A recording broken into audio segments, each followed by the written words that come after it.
Giù le mani da Oriali. Questa è la prima cosa, perché volevo cominciare direttamente con gli screenshot. Tanti ne sono che vi devo far vedere. Una partita che ci dà tantissimi spunti. Bella, potente, intensa, con grandi cose, polemiche incredibili. Giù le mani da Oriali. Allegri, ti tengo puntato. Ricordate che io Sarri non me lo guardo dopo le cose che disse. Adesso Spalletti. Allegri, hai firmato la tua condanna. E adesso cominciamo.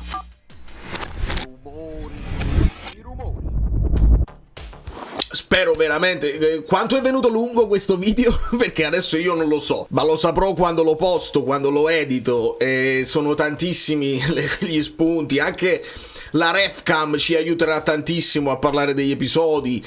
Hanno fatto, la Serie A ha fatto un video bellissimo di analisi con i dati. Adesso vi faccio vedere tutte le cose.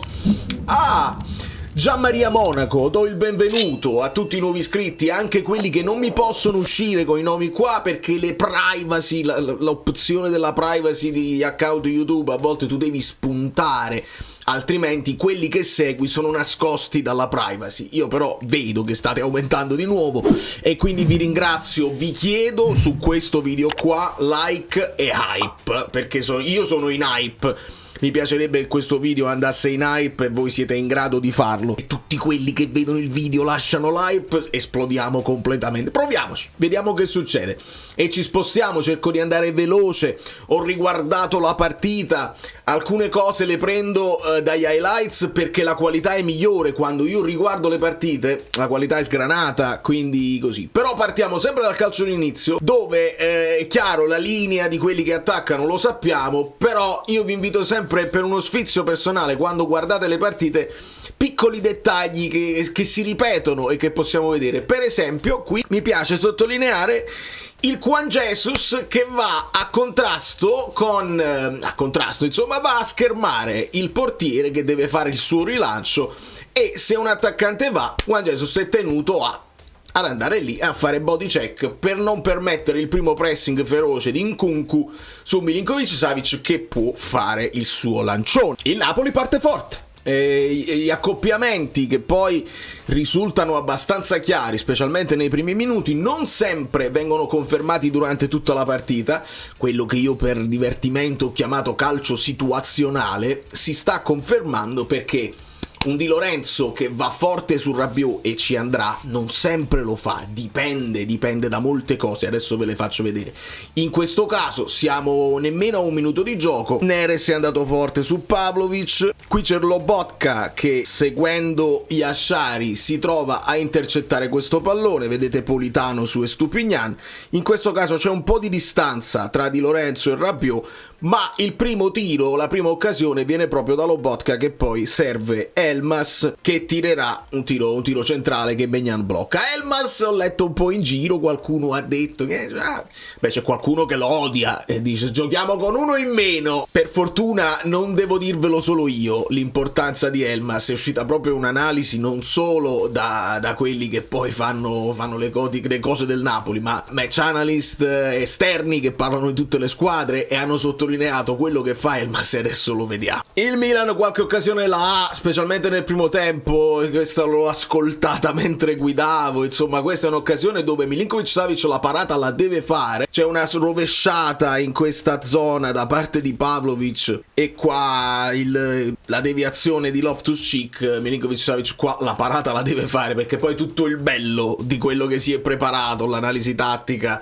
tutto il piano gara si sarebbe perso nel nulla se avessero poi segnato loro, si mettevano tutti indietro e buonanotte. McTominay, il quale insomma ha rilasciato un'intervista molto bella, molto lunga, tutta in inglese, quindi io vorrei, avendo il tempo a disposizione, tradurvela in maniera accurata pure significa con accurate, vabbè, insomma precisa, ecco, per Paramount Plus.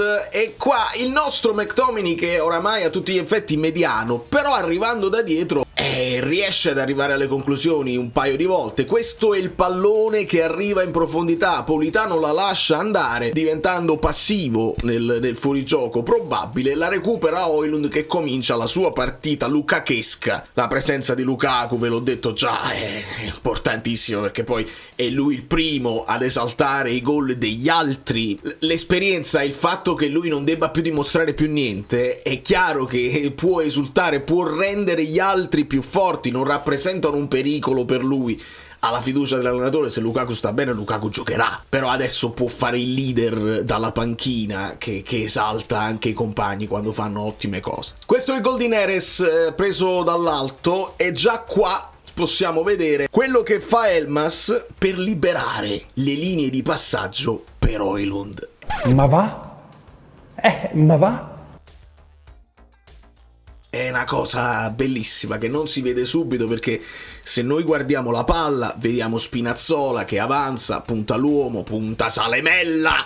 Mamma mia che fastidio, ci arriviamo con calma. Højlund fa il movimento a mezzaluna qui, portandosi dietro De Winter, che insomma ha avuto molte difficoltà su Højlund. Elmas sta un po' qua, in questo caso lui è venuto fuori per attrarre Tomori, e quindi facendolo venire fuori si sviluppa la potenziale linea di passaggio per il movimento di Højlund. In questo caso Elmas lo fa internamente, nell'altro gol Elmas lo fa esternamente. È qualcosa che a me emoziona tantissimo. Che brutto il calcio di Conte! Dai, dipende da cosa vedi, da cosa vuoi guardare, dai. Qui Elmas recupera palla e conduce un contropiede che poi porterà Højlund al tiro. Qui c'è il video della Serie A anche con i chilometraggi, la corsa che mamma mia che bellezza. Si può fare allora come negli altri sport, nel football americano fanno tutto in tempo reale. Mi hanno detto che Prime Video l'aveva fatto per il Benfica, io non lo posso vedere Prime Video, però anche il giorno dopo a me sta bene se si possono fare tutte queste animazioni dove ci sono i pallini, ci sono i nomi sopra, la velocità della palla, la velocità del giocatore, che bellezza. E Maignan non fa una parata banale qua, se è vero che nel primo gol di Neres male Meret, perché Maignan la spilla, insomma la tocca però non la riesce a bloccare, praticamente gliela passa a Neres che aveva seguito il movimento. Però qua la parata la fa. Questa non era facile, insomma Højlund on fire, e Maignan fa una partita non lo so, perché alcune cose non hanno convinto, ma altre parate sono state importanti. Quando invece il calcio d'inizio lo fanno gli avversari si può vedere la formazione, perché il modulo si vede quando non sei in possesso di palla, e quindi vediamo questa, diciamo, difesa a 5, si può chiamare i due mediani e i 3 d'attacco. Quindi lo possiamo chiamare in molti modi. Io avevo previsto la possibilità anche di cambiare modulo. Abbiamo confermato la difesa a 3 con Di Lorenzo braccetto. Sì, però fino a un certo punto, caro amico mio, perché se vai a vedere le posizioni medie, qua parliamo quasi di una difesa a 4, perché Di Lorenzo sì braccetto, ma guardate come sta molto laterale, si spinge, e qua i due centrali, Juan Jesus là, Spinazzola si fa tutta la fascia, lo stesso Politano si fa tutta la fascia, quindi possono essere quinti. Però la posizione è mica male, i due mediani, Elmas un po' più interno così, Neres un po' più vicino, quindi le due punte, interessante. I due quinti che vanno molto, li chiamiamo quinti perché fanno più parte della difesa che del centrocampo, Politano e Spinazzola, quinti che però hanno attitudini offensive, quindi non hai messo due terzini di contenimento, per chiarirci, come potrebbero essere Di Lorenzo e Olivera. I due mediani, Lobotka e McTominay, e poi ad accompagnare Højlund c'è Neres, che è sempre più il numero 10 che accompagna Højlund in tutte le cose, finisce anche l'azione, non solo rifinitura,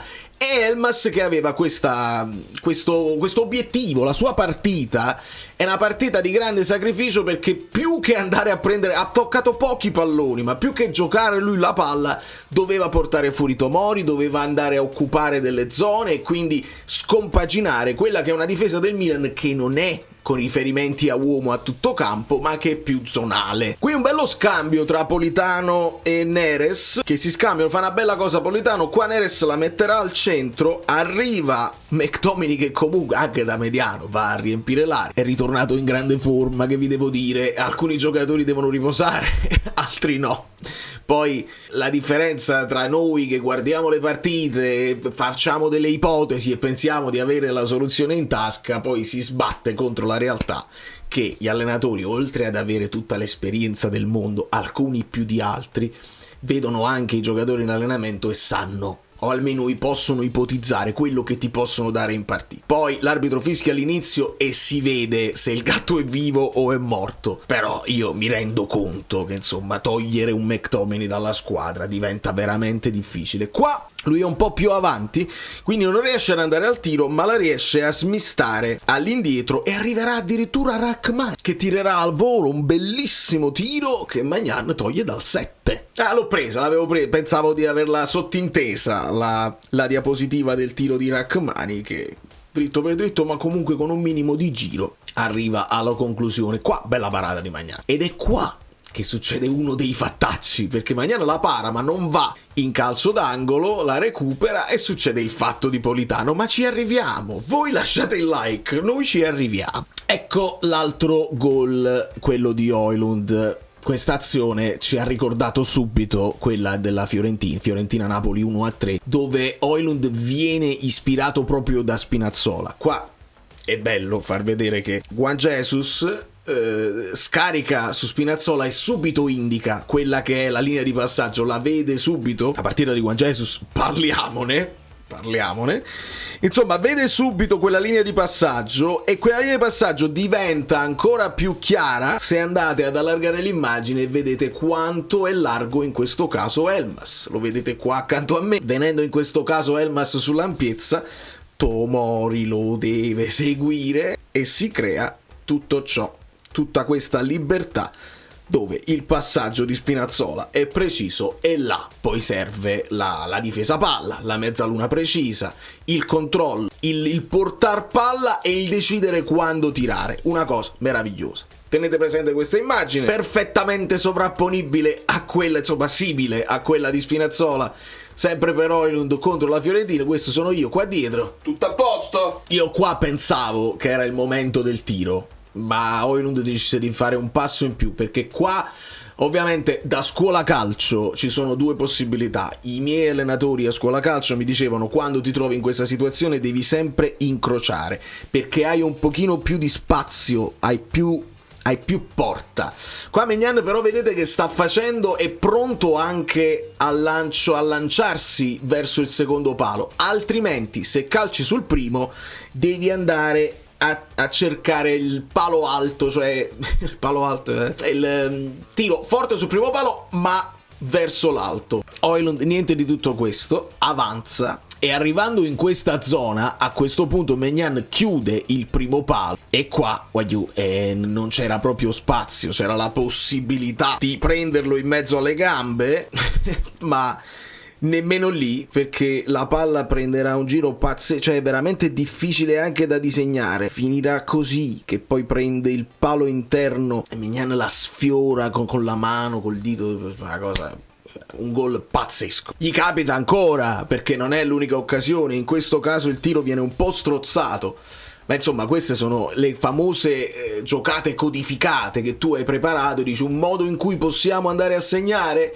è questo qua, con Højlund che si allarga sulla sinistra e va a chiudere. In questa azione si può anche sottolineare un brutto body check di Fofana su McTominay, ma ci arriviamo adesso. Bello Oriali, bellissimo, e Allegri dovrebbe, non lo so, essere squalificato, non lo so. Gravina pare abbia anche parlato, abbia commentato la cosa. Basta, basta, e vale per tutti, perché io non farò finta che Højlund non abbia simulato un colpo che non è arrivato, o meglio lo ha cercato, poi cade senza intervento di Saelemaekers, quella si può valutare come simulazione. Poi Højlund chiede anche scusa perché si rende conto e quindi cade troppo facilmente. Con noi cascate male, perché noi le diciamo tutte anche quando capitano ai nostri calciatori, ma un po' di rispetto, un po' di rispetto per una leggenda assoluta del calcio. Quello che ha detto Allegri non lo ripeto, ha fatto già il giro dei social, io mi sono svegliato col fuso orario mio e già ho visto tutto fatto. Rispetto per Oriali. E arriviamo a Zufferli, la faccia di Saelemaekers qua, e dopo lui salta cerca il ponte di Spinazzola, non lo trova perché Spinazzola non va a contatto per fare il ponte, per farlo cadere male, lui cade male e vuole il fallo di Spinazzola che non esiste. Qua Zufferli molto bravo. Io Zufferli ho cercato di ricordare perché lo identificavo come uno di quelli che mi piace di più come arbitraggio, perché è uno che spesso tende a sorvolare su certi contatti e quindi spezzetta di meno il gioco, quindi rende la partita di solito più piacevole. In questo caso è bravo perché ferma il gioco, perché Saelemaekers cadendo sulla schiena si può essere fatto male, ma dice non è mai fallo, non è mai assolutamente fallo. Saelemaekers è sconvolto, dice ma come la faccio, come può non essere fallo? Perché non è fallo e sei caduto male, si accerta l'arbitro che non ti sei fatto niente e si continua. Poi c'è modo e modo di fare i capitani, Addirittura una cosa che noi contestiamo al nostro, di essere troppo morbido anche quando si tratta di protestare. In questo caso c'è un fallo di Neres su Rabiot, credo fosse Rabiot sta là, forse non era Rabiot, ma il fallo di Neres crea una zolla e Zufferli già stava segnando il fallo un pochino più avanti e Di Lorenzo gli dice il fallo è qua, no? Guarda dov'è, c'è la zolla. E Zufferli gli risponde ma sai cosa faccio di mestiere io? E Di Lorenzo lo guarda, che fai? Che significa? Qua i sottotitoli della Serie A generati automaticamente dice faccio caso e pensavo fosse una battuta brillantissima di Zufferli. Dice io di mestiere faccio caso, nel senso faccio caso alle cose, capisco i dettagli eccetera eccetera, quindi dove. Invece no, mi hanno fatto riflettere, forse lui dice faccio case cioè ci avrà un'azienda di costruzioni, non lo so. Mi hanno postato anche gli amici bellini di Telegram che non si perdono niente, questi potrebbero essere i fratelli di Zufferli. No, faccio caso, e quindi mette poi lo spray nel posto giusto e Di Lorenzo dice sì l'hai messo là solo perché te l'ho detto io. Faccio caso. La Refcam non ci lascia dubbi, ci ricorda, se ce ne fosse bisogno, che fare gli arbitri è complicatissimo, che ti trovi 22 più tutte le panchine addosso che ti insultano, che ti aggrediscono in continuazione per 95 minuti, ed è complicatissimo vedere tutto. Questo però l'hai visto bene, perché questo è il POV dell'arbitro. E questo qua, che non viene neanche sanzionato con il giallo e da terra senza poter prendere il pallone, con una non violentissimo, ma con un impatto sostenuto, questo a prima acchitto io da tifoso del Napoli dico è rosso, ma il giallo era il minimo. Rabiot poi verrà ammonito, non so se prima o dopo, ma credo dopo, perché altrimenti avrebbero chiesto con più veemenza il secondo giallo. Questo qua è un fallo da dietro da terra che non si può sopportare, e qua io vi dico Zufferli è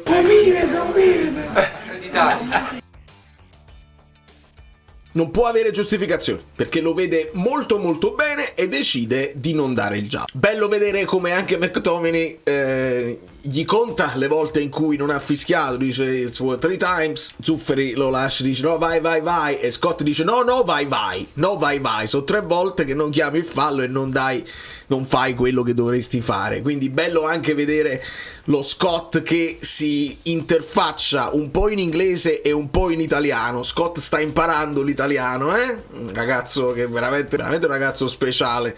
Ecco perché vorrei recuperare quell'altro contenuto. Statemi dietro, magari lo posto su un altro canale proprio. E qua io mi sento addirittura non di assolvere, ma di giustificare il fatto che Zufferli non veda bene quello che è un gancio destro, proprio uno schiaffo volante, con discreta violenza in questo caso, proprio di proposito, si vede, è indiscutibile. Però quello che vede l'arbitro qua è prima il contatto con Politano. E vi dico la verità, dall'inquadratura successiva che ci fanno vedere dopo, quella che viene da qua, telecamere che guardano così, addirittura a me sembra che è Maignan che va addosso a Politano prima. Però dall'inquadratura che vede Zufferli si vede che Politano allarga un po' il braccio per evitare che Maignan possa far ripartire l'azione velocemente, quindi c'è fallo di Politano.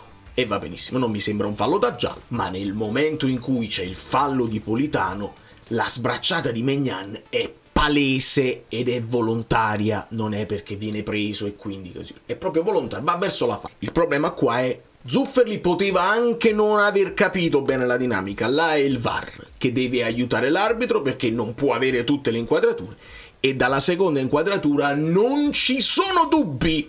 Se è fallo di Politano, fallo di reazione di Maignan, rosso, rigore, o se vuoi fare il capolavoro non dai nemmeno il rigore, però dai il fallo di Politano, quindi si riparte con un calcio di punizione per il Milan e dai il rosso a Maignan. Purtroppo il regolamento non lascia scampo, e quando leggete sui social altra gente che dice che lì è malafede, là è malafede proprio, o è Milan fede, nel senso che sono tifosi del Milan che non vogliono vedere la realtà. Io sento di essere diverso da questo tipo di fede, anche perché facendo il contenuto social so che poi mi vengono addosso. Se io giudico una cosa in un modo e un'altra in un'altra, avverrà una situazione simile dall'altra parte e io sono già pronto, così mi sono comportato, così lo dirò la prossima volta. Questa è la faccia di Maignan dopo che addirittura, dopo averla scampata con Politano ancora frastornato che insomma è costretto a dare la mano al portiere, tutto a posto eccetera eccetera, Maignan addirittura con Politano che si è allontanato chiede anche il giallo per Politano. Cioè guardate la faccia proprio furbetta di chi dice gli ho dato un cazzotto, uno schiaffo e gli chiedo anche il giallo, è una cosa bellissima, meravigliosa, così il VAR molto male qua. E qui veniamo alla bellezza, questo per farvi vedere che le cose si possono fare. Vedete, mettono i nomi sui giocatori, i cerchietti sotto, la velocità della palla, è una roba bellissima, fatemela sempre, perché io disegno con le dita sull'iPad, ma non è bello così, ci sono software, ci sono cose che nessuno vi dirà, ci sono cose che nessuno vi darà, e questa fatela sempre, dai, sarebbe un bellissimo segnale di tecnologia a servizio di chi vuole avere qualcosa di più e gli piace il calcio nel profondo e ci permetterebbe, dai, è bello. Non vi dico datemi le immagini e permettetemi di fare l'analisi così, perché non faccio parte della Serie A, però se la Serie A vuole vado a New York, c'hanno la sede, ci andiamo. In tempo reale la velocità del pallone 110 km all'ora, gli XG in tempo reale, ma veramente, dai, si può fare, che bellezza. E poi un paio di esempi delle cose che non finiscono negli highlights. Come vi dicevo, Di Lorenzo su Rabiot, vedete quanto è uscito fuori dalla sua zona per andare a pressare in avanti, ma per farvi capire quanto sia difficile attuare questo calcio di Conte e che tu non è che sei a uomo sempre per tutta la partita, no matter what, no matter where the opponent is. In questo caso guardate la difesa a 4, ma da chi è composta? Politano, Di Lorenzo, Rrahmani e Spinazzola. Perché in questo caso io stavo guardando Rabiot che è venuto molto fuori a fare la prima impostazione, Lobotka ha lasciato poco spazio a Yashari, lo seguiva in avanti. In questo caso Rabiot si abbassa lui per liberarsi della marcatura di Di Lorenzo, ma dove sta l'inghippo che poi consiglia a Di Lorenzo di non seguire anche lui Rabiot? Sta qui Juan Jesus che ha seguito il movimento a venire incontro di Pulisic. Se succede questo tenderesti a scoprire la difesa perché lasci poi Rrahmani da solo, se poi sale anche Di Lorenzo, allora Di Lorenzo resta, si abbassa un pochino anche McTominay, si ricrea una difesa a 4 e quindi Rrahmani tiene d'occhio Nkunku, McTominay segue il potenziale inserimento di Loftus-Cheek e il calcio è bello e fatto. Pensate quante cose devono pensare, non è che tu segui solo l'uomo, non è che guardi solamente il pallone, devi sapere che sta scendendo Juan Jesus e quindi sta liberando uno spazio, lo vai ad occupare. Che bello che il Napoli abbia potuto vincere questa partita di modo che queste cose ve le vedete senza quella cosa brava per tu, no, queste cose si fanno anche magari non altrettanto bene anche quando si perde, però il risultato poi detta il nostro giudizio finale. Direi che possiamo andare alle pagelle belline degli amici abbonati che hanno continuato comunque a mandare i vocali anche se io non fossi in live, e questo mi ha permesso insomma di seguire una partita nella partita. Ma ci rispostiamo e partiamo da Milinkovic Savic, il 6+, credo che sia giustamente meritato per quell'intervento che vi ho fatto vedere. 6,5 per Di Lorenzo, a volte non devo nemmeno commentarlo. 7 per Rrahmani, entrambi Rrahmani e Juan Jesus hanno fatto una partitona su due giocatori che non ti danno punti di riferimento, quindi scegliere quando andare, quando lasciarli, non facile, veramente non facile. 7 meno Spinazzola, io insisto, mi piace Gutierrez, Olivera a volte sì, a volte no, quello che ti dà Spinazzola, oltretutto ho letto delle sue dichiarazioni, dice non ha fatto 0-0, ti piace di più difendere, essere terzino o essere esterno, dice a me piace di più giocare in difesa, vedo meglio le cose, quindi non ha fatto 0-0 nemmeno a livello di dichiarazioni. Sono veramente estasiato dal fatto che stia vivendo una nuova giovinezza, e quando sta bene lui ce ne sono pochi così, qualitativi, che puntano l'uomo, che hanno visione di gioco, e lo stiamo vedendo, diventa assi, diventa una... Lo diceva Sarri per Gulam è una possibilità tattica, e Spinazzola lo è altrettanto. Se è mezzo McTominay, il sacrificio si vede, è palpabile, ma è anche uno che non si tira indietro quando si deve andare anche a muso duro con avversari e arbitri, e significa farsi rispettare, sempre con grande correttezza, perché non si va mai oltre. Ma Scott veramente dovrebbe essere il capitano del futuro per me, e spero che lui voglia farlo, sarebbe veramente una bella storia. Amici bellini di Telegram, amici delle pagelline, no, sarà difficile trovare un premio Misu, perché se vogliamo Elmas magari ha toccato meno palloni, ma quello che ha fatto senza palla non mi permette di essere d'accordo con il premio Misu. 6 più, 6,5, va benissimo il voto, ma premio Micio è difficile da dare oggi, Credo che il premio Micio si possa dare anche all'arbitro a quel punto. 7 per Lobotka, bentornato Stani, voglio dire, senza di lui si sta male. 6 più per Politano, positivo anche quello che ha creato come scambi con Neres in quella zona del campo. 7 per Neres, gol, corre ad abbracciare Lukaku.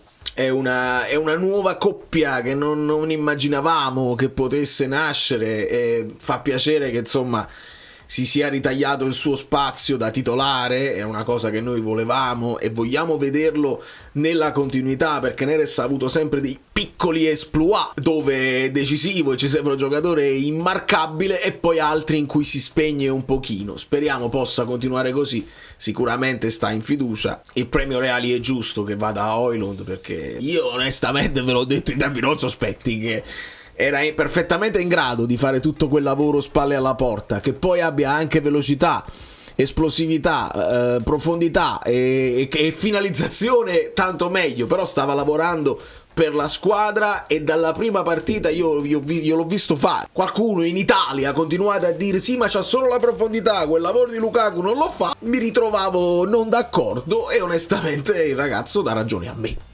Permettete. Entra Lang 6, entra Mazzocchi 6, entra Gutierrez 6, entra Lucca 6, entra Vergara 6, Conte 7, si toglie la soddisfazione di prendersi una revenge su Allegri, e non ha fatto altro che ristabilire il fatto che i campioni d'Italia vanno a fare la finale di Supercoppa. Poi non è che ogni volta che già è una cosa di cui ne avevamo parlato all'altra volta, e perché? Perché dobbiamo fare un po' di elemosina, dobbiamo chiedere un po' di elemosina a quelli che hanno i soldi e ci fanno viaggiare, abbiamo fatto tipo 7 milioni giusto per fare... Cioè veramente è triste che il calcio italiano o il calcio in generale si debba piegare a quello che vogliono gli arabi per fare un pochino. E poi è triste tutto, perché ho sentito tifosi sparsi nello stadio fare gli olè per i passaggi del Milan. Gli olè si fanno quando sei in grande vantaggio e lo fai verso la fine, non al quinto minuto, ma è questione di cultura calcistica, che insomma ce l'avranno, ma molto blanda, e insomma, vabbè, un po' triste, dove siamo in finale.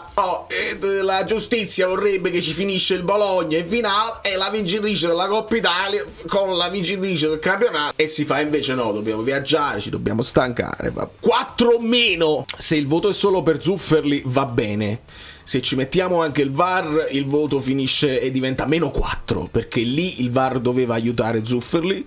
Fare l'arbitro è difficilissimo, e la refcam è importante per farci capire quanto sia difficile, però alcune cose sono veramente insopportabili, alcune cose proprio palesi che si vedono anche dalla refcam. Per fortuna non ha influito sul risultato, però E ci saranno sicuramente altre cose che in questo momento mi sfuggiscono. Mi sfuggono, ma mi potete dare una mano voi con i commenti. Voglio vedermi Bologna-Inter o Inter-Bologna, molto più plausibilmente Inter-Bologna, e ci godremo insieme la finale. Finalmente mi posso fare la reaction, possiamo andare live dopo perché avverrà di lunedì e quindi ci dobbiamo godere questa cosa. È una finale. È veramente una finale, nonostante però occhio ai cartellini gialli che poi te li porti anche in campionato, le eventuali squalifiche. Vabbè, però credo che ci pensi poco, voglio dire, durante la partita. Se poi la partita si è indirizzata in un certo modo, allora puoi fare dei ragionamenti, altrimenti devi ragionare sulla partita secca perché si tratta di un trofeo. Da New York, Valerio Fluido è tutto, grazie per l'ascolto, siete arrivati fin qui, ma siete incredibili, il like l'avete lasciato, l'hype l'avete lasciato, l'hype si lascia solo da telefonino, so che molti di voi se lo guardano in gran comodità, dal divano, sul grande schermo, mi mandate sempre le fotografie, grazie mille, che soddisfazione.